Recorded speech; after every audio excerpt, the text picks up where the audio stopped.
కార్యకర్తను చంపేస్తున్నారు. అది చూసి చంద్రబాబు నాయుడు గారు వాళ్ళ పిల్లలు ఫ్యాక్షన్ లోకి వెళ్ళకూడదని ఏకంగా గండిపేటలో ఎన్టీఆర్ మోడల్ స్కూల్ ఏర్పాటు చేశారు. నాతో కన్నా కార్యకర్తల పిల్లలతో ఎక్కువ సమయం ఆయన గడిపారు.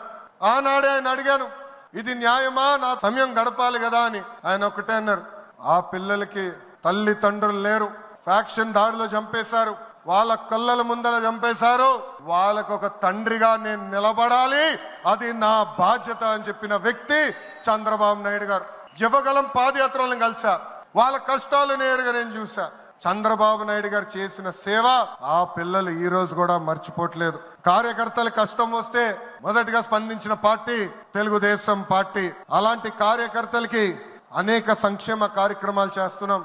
5 లక్షల రూపాయలు ప్రమాద బీమా, విద్య, వైద్యం, ఉపాధి కూడా కల్పిస్తున్నాం.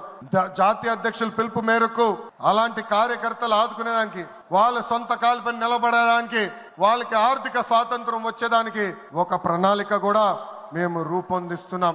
ఈ 6 శాసనాలు మనకు కీలకమైంది. వేదికమైన పెద్దల దగ్గర నుంచి నా ముందలున్న తెలుగుదేశం పార్టీ కుటుంబ సభ్యులందరినీ ఒక విషయం తెలపాలనుకుంటున్నా. కష్టకాలాలు వస్తాయి, మన రోజు కొన్ని నిర్ణయాలు తీసుకోవాల్సి వస్తుంది. ఒక మంత్రిగా, జాతీయ ప్రధాన కార్యదర్శిగా నేను కూడా కొన్ని నిర్ణయాలు తీసుకోవాల్సిన అవసరం ఉంటుంది.